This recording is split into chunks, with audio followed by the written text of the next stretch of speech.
Assalamualaikum warahmatullahi wabarakatuh. Perkenalkan, nama saya Sri Mega dengan NIM 211054228 dari kelas E2 Prodi Ilmu Ekonomi. Baiklah, di sini saya akan menjelaskan tentang teori neoklasik 2 dari tokoh Edward H. Chamberlain. Edward Hastings Chamberlain lahir di L.A. Conner, Washington pada tanggal 18 Mei 1899. Untuk pertama kalinya mendalami ilmu ekonomi di University of Iowa, di mana selama perjalanan studinya, di sana gaya pemikirannya lebih banyak dipengaruhi oleh Frank H. Knight. Setelah menyelesaikan studinya di University of Iowa, Chamberlain kemudian melanjutkan studinya di Universitas Michigan. Hampir bersamaan dengan itu, dia juga berhasil menyelesaikan studi lanjutan dalam ilmu ekonomi di Harvard University. Hampir sebagian besar karir Chamberlain digunakan untuk menjadi pengajar ilmu ekonomi di Universitas Harvard dari tahun 1937 hingga tahun 1967.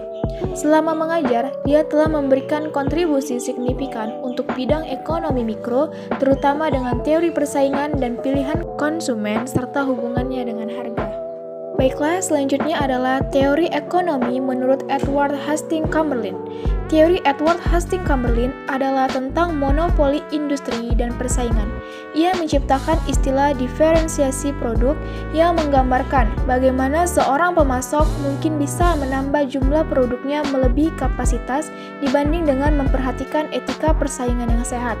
Istilah pasar persaingan murni sendiri oleh Edward Hastings Chamberlain didefinisikan sebagai persaingan yang bersih dari elemen-elemen monopoli. Dengan demikian, dalam sistem pasar ini, penawaran dan permintaan berjalan seimbang. Memang Chamberlain adalah ekonom yang menciptakan istilah diferensiasi produk. Salah satu tantangan dari model Chamberlain adalah bahwa perusahaan dalam persaingan industri monopoli akan terlalu kecil atau relatif terhadap ukuran jika mereka tidak membedakan produk mereka. Chamberlain sendiri menganggap ukuran kecil sebagai kebutuhan jika konsumen ingin memiliki variasi yang mereka inginkan. Selanjutnya adalah kontribusi Edward Hastings Chamberlain. Kontribusi Chamberlain yang dinilai memiliki kontribusi paling besar adalah ketika tesis doktornya menjadi dasar publikasi dengan judul Theory of Monopolistic Competition pada tahun 1933. Sebuah buku yang mendorong diskusi persaingan khususnya antara perusahaan dengan konsumen yang memiliki preferensi untuk produk tertentu dan perusahaan yang mengendalikan harga produk mereka tanpa harus melakukan monopoli. Buku Chamberlain ini sendiri diterbitkan bersamaan dengan penerbitan buku karya John Robinson yang juga membahas mengenai topik yang sama, yaitu The Economics of Imperfect Competition. Karya-karya Chamberlain, Robinson, dan tokoh ekonom lainnya dengan paradigma, struktur, perilaku, dan kinerja sempat dipatahkan dengan adanya teori baru mengenai permainan ekonomi. Namun, pemenang Nobel Ekonomi, Paul Krugman, membangun kembali dasar-dasar teori baru mengenai perdagangan internasional dengan menggabungkan teori-teori lama seperti struktur industri dengan fungsi produksi. Baiklah, seperti yang kita lihat, di sini ada peta e-commerce pada tahun 2020 tentang pembelian produk kecantikan di berbagai aplikasi jual beli online.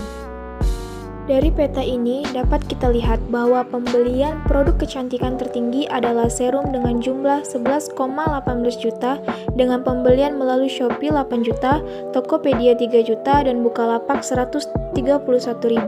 Dan yang kedua adalah lip cream dengan jumlah total 9,47 juta dengan pembelian melalui Shopee 8,57 juta, Tokopedia 817.000, dan Bukalapak 70.000. Di urutan ketiga ada lipstick dengan total pembelian 8,88 juta dengan pembelian melalui Shopee 7,2 juta, Tokopedia 1,6 juta, dan Bukalapak 5,4 ribu.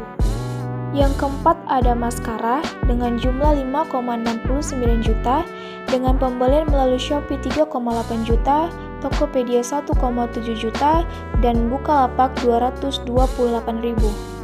Di urutan kelima ada eyebrow dengan jumlah 5,43 juta dengan pembelian melalui Shopee 4,27 juta dan Tokopedia 1,2 juta dan Bukalapak 22.000. Di urutan ke-6 ada toner dengan jumlah 5,8 juta dengan pembelian melalui Shopee 3,7 juta, Tokopedia 1,5 juta, dan Bukalapak 42.000. Di urutan ke-7 ada Pesmax dengan jumlah 4,50 juta dengan pembelian melalui Shopee 3,4 juta, Tokopedia 1,1 juta, Bukalapak 19.000.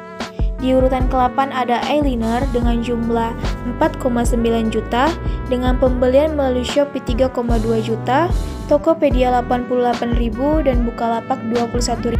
Selanjutnya di urutan ke-9 ada foundation dengan jumlah 3,45 juta dengan pembelian melalui Shopee 3 juta, Tokopedia 400.000 dan Bukalapak 2,4.000.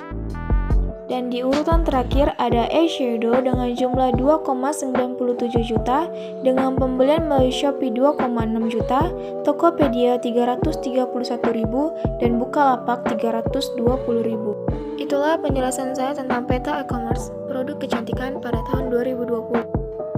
Baiklah, sekian presentasi dari saya. Apabila ada salah kata, saya mohon maaf. Saya akhiri dengan wassalamualaikum warahmatullahi wabarakatuh. Terima kasih.